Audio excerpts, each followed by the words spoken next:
કેમ છો બધા? તમે લોકો બધાય મજામાં છો ને? તો આજે આપણે સ્વાધ્યાય 6.3 દાખલા નંબર 3 એ ગણીશું. દાખલાની વિગત એવી છે કે તમને સમલંબ ચતુષ્કોણ એબીસીડી આપેલો છે અને એના એબી સમાંતર સીડી અને એના વિકર્ણો આ એસી અને બીડી એકબીજાને ઓ બિંદુમાં છેદે છે. તો ત્રિકોણની સમરૂપતાને આપણે ત્રિકોણની સમરૂપતાનો ઉપયોગ કરી અને સાબિત કરવાનું છે કે OA એના છેદમાં OC બરાબર OB એના છેદમાં OD જે છે સાબિત કરવાનું છે. ચાલો તો આ દાખલો ગણતા પહેલા એક બે મુદ્દા આપણે સ્પષ્ટ કરી લઈએ કે અહીંયા આપ્યું છે સમલંબ ચતુષ્કોણ એટલે શું, એનો તમને ખ્યાલ છે હોવો જોઈએ કે સમલંબ ચતુષ્કોણ એટલે એવો ચતુષ્કોણ કે એની અંદર તેમની જોડ એક જોડ સમાંતર હોય છે. એટલે એની એક જોડ એટલે જો આ જો આપી છે બાજુઓ, એમની એક બાજુઓની જોડ, જો આ બાજુઓ AB અને CD એ ચતુષ્કોણની બાજુ જે છે એટલે એવો ચતુષ્કોણ કે જે એની એક જોડ બાજુઓની સમાંતર હોય.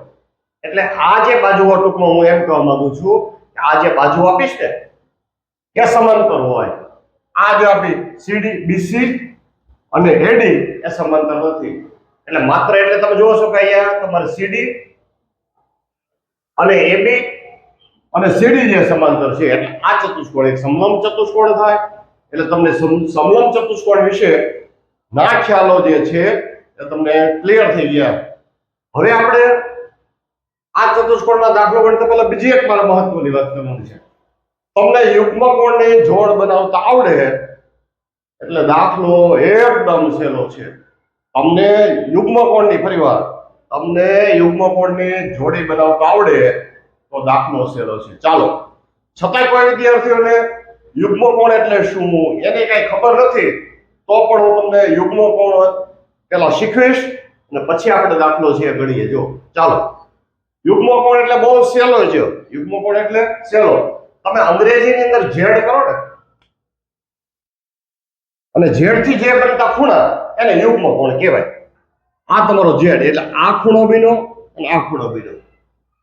એ રીતે ઊંધો ઝેડ કરો, આ ઝેડ ને ગોથું ખવડાવી દો એટલે આમ થાય ઊંધો ઝેડ. તમે આ વાત પણ મારી વાત સમજી ગયા છો. આ તમે સીધો ઝેડ અને આને આમ ફેરવી નાખો, આ પ્રકારની આકૃતિ થાય અને આ તમારો ઝેડ. એ જે બને ખૂણા એને યુગ્મકોણ કહેવાય. આપણે અત્યારે વ્યાખ્યા કે બીજી કોઈ માથાકૂટમાં જતા નથી. તમારે એક જ વસ્તુ છે કે યુગ્મકોણ એટલે શું ખ્યાલ આવી ગયો. હવે આ જે તમારે ચતુષ્કોણ આપેલો જે છે એના ક્યાં ક્યાં યુગ્મકોણ થાય એ વિશે તમને વાત કરી. એટલે આ તમને ઝેડ તમે જો અને તમને લોકોને સમજી શકો એટલા માટે મેં ક્રમ નંબર આપ્યા છે. ખૂણા નંબર 1 2 3 અને 4. પછી એની વિશે વાત કરી એટલે એક તો તમને યુગ્મકોણ વિશે ખ્યાલ આવી ગયો. ચાલો હવે આપણે આ જે તમારે જે મેઇન આકૃતિની અંદર ક્યાં ક્યાં યુગ્મકોણ થાય પહેલા જોઈએ. તો જો બરાબર ધ્યાન દેજો. હવે કલર પેનનો ઉપયોગ કરું એટલે તમને વધારે સ્પષ્ટ સમજી શકો. ચાલો આ બ્લુ પેન લઈ લઈએ. આ તમારો યુગ્મકોણ જો ઝેડ. તો બરાબર ધ્યાન દેજો અહીંયા. એટલે આ ઝેડ છે ને, આ 1 અને 2 એટલે આ જે ઝેડ છે અહીંથી લઈ અને મેં તમે સરસ રીતે સમજી શકો એટલા માટે મેં આપેલો ઝેડ એટલે સીધો ઝેડ આ તમે લખો. ક્યાં લેવો? આ જો DCA અને B. જો DCAB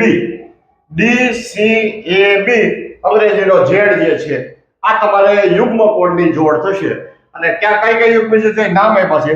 અહીંયા યુગ્મકોણની જોડ લખું છું. ખૂણો 1 બરાબર ખૂણો 2 આ તમારે યુગ્મકોણની જોડ થાય. આ શું થશે? આ યુગ્મકોણની જોડ. ખ્યાલ આવી ગયો? હવે એ જ રીતે હવે તો તમને આવડી ગયું. ઊંધો ઝેડ કરો. આ આકૃતિની અંદર તમે ઊંધો ઝેડ કરી નાખો. ચાલો તો આપણે આ આકૃતિ આપેલી જે છે એની અંદર આપણે ઉલટો ઝેડ કરીએ. ઉલટો ઝેડ એટલે જો આપણે અહીંથી શરૂઆત કરવાની, અહીંથી જો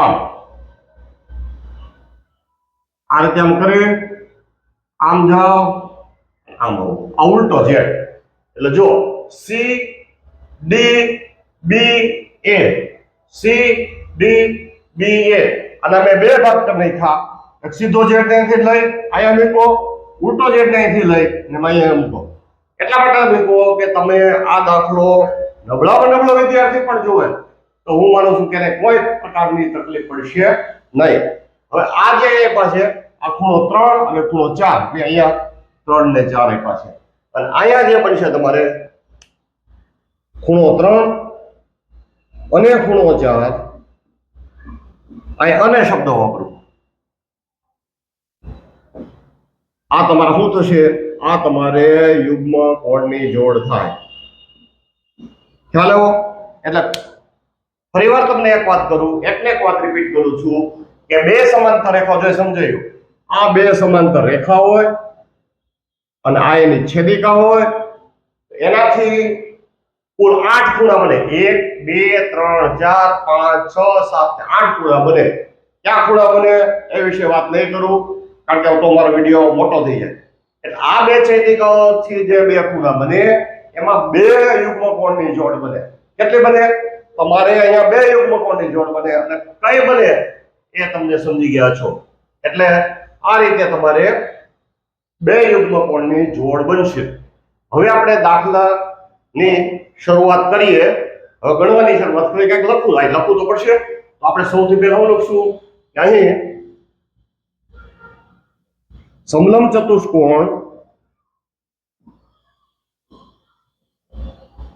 ચતુષ્કોણ કયો આપેલો જે છે એનું નામ આપેલું જે છે ABCD માં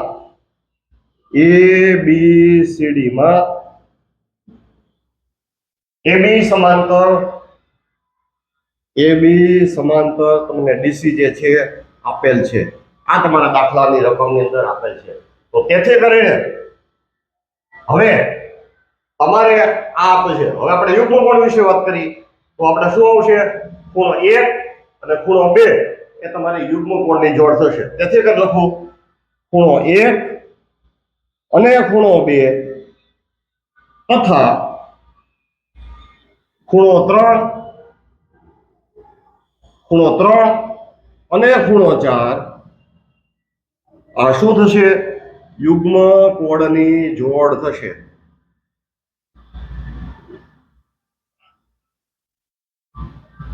અને બીજું તો યુગ્મ કોણની જોડ ના ખૂણાઓ 1 અને 2 તથા ખૂણો 3 ને 4 યુગ્મ કોણની જોડ થશે. એટલે યુગ્મ કોણની જોડના ખૂણાઓ અહીંયા લખશું યુગ્મ કોણના અહીં લખશું જોડ કૌંસમાં લખશું ખૂણાઓ. આ જે છે યુગ્મ કોણની જોડના ખૂણાઓ થશે. હવે બીજી મારે તમને વાત કરવાની છે કે યુગ્મ કોણની અંદર જે તમને યુગ્મ કોણથી જે બનતા બે ખૂણાઓ દાખલા તરીકે 1 અને 2 3 ને 4 તો એ બંનેના માપ સમાન હોય. એટલે એ બંનેના માપ કેવા હોય છે એટલે જેટલું 1 અને 2 નું માપ હોય એટલું 3 ને 4 નું માપ હોય. દાખલા તરીકે 1 અને 2 નું માપ 50 અંશ હોય એ જે જો 1 નું માપ 50 અંશ હોય તો 2 નું માપ પણ 50 અંશ હોય. 3 નું માપ 70 અંશ હોય તો 4 નું માપ પણ કેવું થાય 70 અંશ. એટલે જેટલું 1 નું માપ એટલું 2 નું માપ જેટલું 3 નું માપ એટલું તમારે 4 નું માપ થાય. તો આપણે આ જે છે એ લખવું પડશે. ચાલો તો હવે આપણે એવું લખશું તેથી કરીને અહીં એવું લખશું કે તેથી કરીને ખૂણો 1 બરાબર ખૂણો 2 અને ખૂણો 3 બરાબર ખૂણો 4 જે થશે. એટલે હવે આ જે છે એ મેં વિગતો અહીંયા મારે તમને આ વાત કરતા ભૂલાઈ ગયો કે આ જે 1 ચાલો આ 1 એટલે ખૂણો A તો ખૂણો A બરાબર જો આ ખૂણો A એટલે મેં આ 1 લખ્યો છે. પછી C બરાબર ખૂણો 2 તો C બરાબર ખૂણો 2 તમે જોઈ શકો છો. પછી D એટલે ખૂણો 4 તો D એટલે તમે ખૂણો 4 છે અને B એટલે ખૂણો 3 એટલે આ થયું. ચાલો એટલે આ જે આકૃતિ જે છે એની અંદર મેં બે ત્રિકોણો અલગ કર્યા છે. શા માટે અલગ કર્યા છે તમે વધારે સરળ રીતે સમજી શકો. જો ઓ એ બી એટલે તમે જોઈ શકો છો ઓ એ બી, અને આ ત્રિકોણને કટ કરીને આમ ઉલટો કરી નાખ્યો એટલે ઓ સી ડી. જો અને બે ભાગ પડ્યા ઓ એ બી એટલે મેં અહીંયા લખ્યો, અને નંબર 1 તો ઓસીડી બે લખ્યું. આ જે છે આ બીજો ત્રિકોણ, મેં બે અલગ અલગ જે આ ત્રિકોણો એ લખ્યા છે. હવે આપણે શું કરશું, આ બે ત્રિકોણની સરખામણી કરી નાખીએ એટલે તમારા દાખલાનો જવાબ આવી જ જાય છે. તો ચાલો હવે આપણે એવું લખશું, આ બે ત્રિકોણો જે છે એ વિશે વાત કરીએ. તો હવે આ લખશું ત્રિકોણ, કયો ત્રિકોણ? ઓ એ બી, અને ત્રિકોણ બીજો કયો ત્રિકોણ જે છે? ઓ સી ડી માં તમે જુઓ છો આ બે ત્રિકોણો. જો ફરીવાર તમને કહી દઉં, આ એ ખૂણાનો માપ 1 એટલે એ ખૂણો, 1 એટલે એ ખૂણો, સી એટલે બે ખૂણો, સી એટલે 2 નંબરનો ખૂણો, બી એટલે 3 નંબરનો ખૂણો, બી એટલે 3 નંબરનો ખૂણો, અને ડી એટલે 4 નંબરનો ખૂણો. તમે જોઈ શકો છો આ જે બધા યુગ્મકોણની જોડ મેં લખી છે. હવે જો તમે જોશો ખૂણો 1 બરાબર 2, આ યુગ્મકોણની જોડ છે. તો ખૂણો 1 બરાબર 2 એટલે આ ખૂણો અને આ ખૂણો જે છે સમાન માપના હોય. કેવા હોય? એ જે સમાન માપના હોય છે. એટલે અત્યારે આપણે 1 ને 2 નહીં, હવે અત્યારે 1 ને 2 આપણે નહીં લખીએ. આ મેં બધા આંકડાઓ લખ્યા છે, તમે સારી રીતે સમજી શકો એટલા માટે આ બધા મેં અંકો લખેલા જે છે. પણ 1 એટલે તમે સમજી શકો, 1 એટલે ઓ એ બી, અહીંયા લખશું ઓ એ બી એટલે ખૂણા નંબર 1. આ તમને ખ્યાલ ન હોય પણ તમે નહીં લખતા, તમને સમજાવવા હાટુ લખ્યું છે. તમારે 1 લખવાનું નથી, આ તો તમે સમજી શકો. બરાબર ખૂણો 2 નંબર, જો 1 બરાબર 2, જો આ તમને સમજાવું છું. 1 બરાબર 2 એટલે તો 2 આ છે, તો 2 એટલે ઓ સી ડી, આ તમે સમજી શકો એટલા માટે મેં 2 નંબર લખ્યા છે. ખ્યાલ આવ્યો? હવે આપણે ખૂણો 3 અને ખૂણો 4 તમે જોવો છો, ખૂણો 3 બરાબર 4. તો આપણે ખૂણો 3 એટલે શું આવશે? ઓ બી એ, ખૂણો ઓ બી એ બરાબર ખૂણો 4 એટલે ઓ ડી સી, ખૂણો ઓ ડી સી. જો આ તમારો ખૂણો, આ તમારો પણ આ ખૂણો જે છે. તો હવે તમારે ખુખુ શરત મુજબ આ બે ત્રિકોણો કેવા થાય છે? સમરૂપ જે છે એ થાય. આ બે ત્રિકોણો કેવા થાય છે? ખુખુ શરત મુજબ એ તમારે સમરૂપ થાય. તો ખુખુ શરત એટલે શું તમે જોઈ લો. તો આપણે ખુખુ શરત એટલે આ બે ત્રિકોણ આપ્યા છે. જો કોઈ એક ત્રિકોણના બે ખૂણા હોય, આ તમારે બે ત્રિકોણ બસ આ ત્રિકોણના બે ખૂણા હોય, આ ત્રિકોણના બે ખૂણા હોય એટલે 1 અને 3. કોઈ એક ત્રિકોણના બે ખૂણાઓ બીજા ત્રિકોણના બે ખૂણાને સમાન હોય. આ ત્રિકોણના બે ખૂણાઓ આ 1 અને 3 એટલે કે ખૂણો A બરાબર ખૂણો C, અથવા ખૂણો 1 બરાબર ખૂણો 2, ખૂણો 3 બરાબર ખૂણો 4, અથવા ખૂણો B બરાબર ખૂણો D.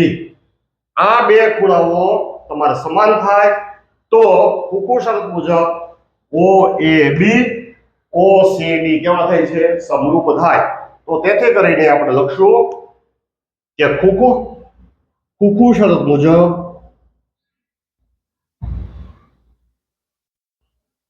ચાલો ખુખુ શરત મુજબ આપણે જે બે ત્રિકોણો જે છે એ કેવા થશે?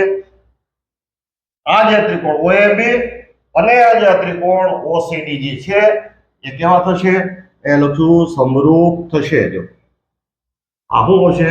આ તમારે સમરૂપ થાય. ચાલો લખો જ લખી લેજો. ચાલો હવે આપણે આગળ ચાલીએ. હવે ત્રિકોણ સમરૂપ થાય તો તમને ખ્યાલ જ છે, જો બે ત્રિકોણ સમરૂપ હોય તો શું આવશે? તમારે આ OA છેદમાં, જો આ ત્રિકોણની આ બાજુ એના છેદમાં ત્રિકોણની આ બાજુ, ઓસી બરાબર તમારે ઓબી માંગ્યું છે તો શું છે આ ત્રિકોણની જે બાજુ એની બાજુ આ ત્રિકોણની બાજુ આવશે એટલે શું આવશે ઓબી છેદમાં ઓડી ઓબી છેદમાં તમારે શું આવશે ઓડી થશે ખ્યાલ આવ્યો આ રીતે તમારો દાખલો પૂર્ણ થાય છે અને છતાંય કઈ નવું કઈ વાગ્યું હોય દાખલા તરીકે તો જો ઓએ છેદમાં ઓસી આવશે પછી ઓબી છેદમાં ઓડી આવે અને એબી છેદમાં સીડી પણ આવે ખ્યાલ આવ્યો આ બધાયના માપ આ એના જે તમારે ગુણોત્તર લ્યો તો એક સરખો તમારે આવે છે હજી દાખલા તરીકે કીધું હોય એબી છેદમાં સીડી તો આ રીતે એબી છેદમાં પણ સીડી આવે આપણે દાખલામાં કઈ ભાગ્યું નથી એટલે આપણે અહીંયા દાખલો પૂર્ણ કરીએ છીએ પણ તમને આ દાખલો એ સમજાઈ જ ગયો હશે એવા મેં પૂરતા તમારા માટે પ્રયત્ન કર્યા છે એટલે તમારી સાથે અભ્યાસ કરતા તમારા સ્વાધ્યાયી તમારા મિત્રોને આ વિડીયો જે શેર કરો જેથી તેઓ પણ સરસ રીતે શીખી શકે અને મારી channel maths with Joshi subscribe કરો ચાલો આવજો